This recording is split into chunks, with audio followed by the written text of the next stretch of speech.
गांव की सुबह का एक अलग ही रंग होता है। हल्की हल्की धूप जैसे खेतों की पीठ को सहला रही हो। दूर कहीं गायों की घंटियों की मीठी टनक और बीच बीच में पेड़ की पत्तियां हिलकर जैसे कह रही हों, एक नया दिन शुरू हुआ है। इसी गांव के चौक से थोड़ा हटकर मिट्टी और ईंट से बना एक साधारण सा मगर आत्मीय घर था। इस घर में रहता था रामू, मेहनतकश, सीधा सच्चा आदमी। उसकी पत्नी थी सरोज, काम में तेज मगर जुबान में चुभन। 2 बच्चे, गुड्डू और पिंकी, और उस घर की सबसे पुरानी नींव अम्मा। सरोज सुबह से ही काम में जुट जाती थी, पर उसके चेहरे पर एक अजीब सी कड़वाहट रहती, जैसे दुनिया भर का गुस्सा उसकी आंखों में बसता हो। अम्मा, ये बर्तन यहाँ किसने रखे? कितनी बार कहा है, जहाँ से उठाओ वही रखो। अब से घर संभालना नहीं होता क्या? बिटिया, रात को आंखें कम दिख रही थी, बस यहीं रख दिया था। सोचा सुबह ठीक कर दूंगी। अब बस सोचा सोचा ही करती रहो, जब देखो तब बहाने। एक काम ढंग से नहीं कर सकती आप? अम्मा सिर झुकाकर चुप हो जाती। उनकी आंखें बहुत कुछ कहती, दर्द भी, थकान भी, लेकिन सबसे ज्यादा असहायपन।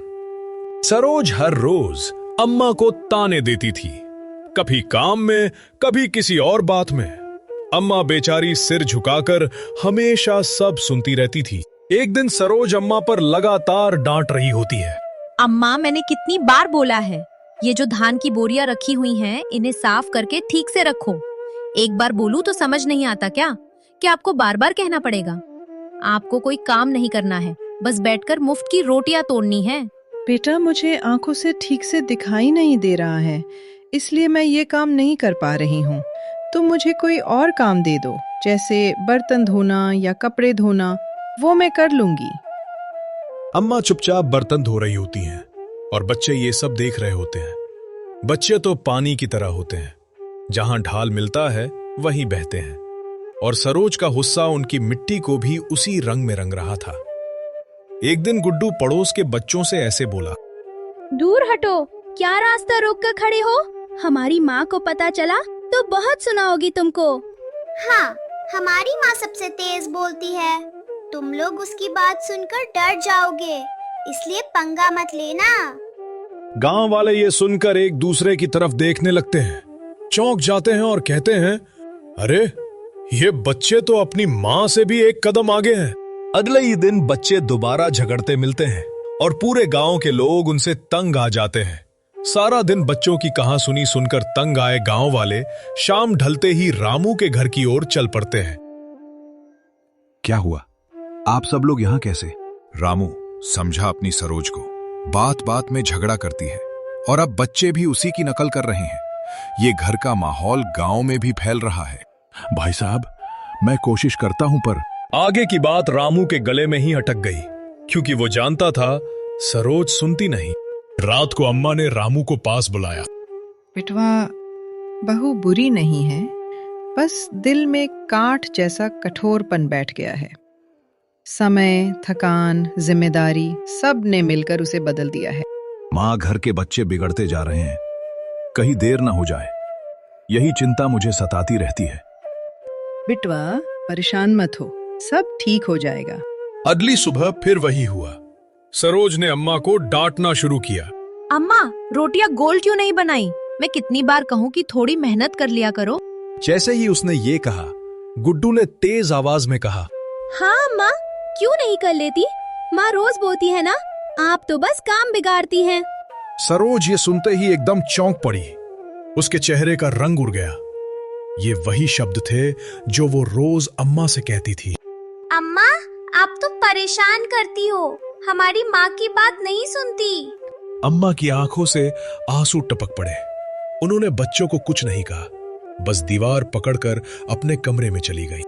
ये वही पल था जब सरोज का दिल अंदर कहीं चुभ गया।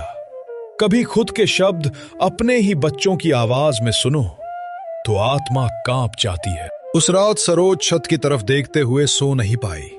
पुरानी बातें उसकी आंखों में घूमती रही। अम्मा की थकी आंखें, रामू की चिंता, गांव वालों की शिकायतें। सुबह तक उसकी हालत बिगड़ने लगी। सिर भारी, शरीर तपता हुआ, पर उसने किसी को बताया नहीं। गुस्सा तो था, पर अहंकार उससे भी बला। दोपहर तक रामू खेत में जाता है। अम्मा भी उसके साथ चली जाती हैं। बच्चे बाहर दूसरे बच्चों के साथ खेलने निकल जाते हैं। सरोज अकेली ही घर में रह जाती है। अचानक उसे लगा जैसे आग उसके शरीर में भर गई हो। पैर कांपने लगे, आंखों के सामने अंधेरा आने लगा। अम्मा पानी, अम्मा पानी। पर आवाज इतनी धीमी कि खुद को भी नहीं सुनाई दी। वो पानी लेने उठी, पर चक्कर आया और धड़ाम फर्श पर गिर पड़ी। कलाई में चोट लग गई, तख्त की धार से माथा लग गया।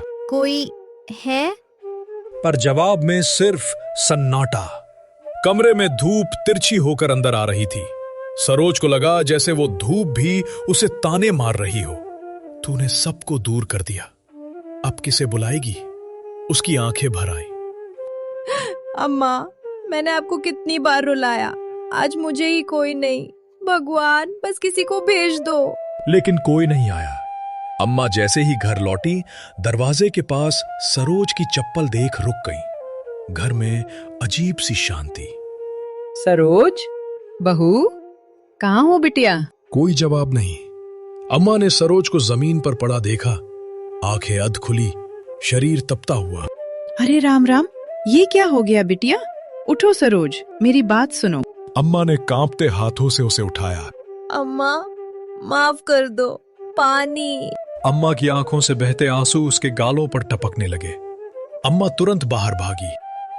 रामू, रामू, घर चलो, बहू की हालत बहुत खराब है। आवाज सुनकर कई लोग दौड़ पड़े। क्या हुआ अम्मा? बहू को तेज बुखार है, वो अकेली अंदर पड़ी है। रामू खेत में गया है, अब मैं क्या करूं? चिंता मत करो अम्मा, हम देख लेते हैं। ऐसे बोलकर गांव वाले तुरंत भीतर घुसे।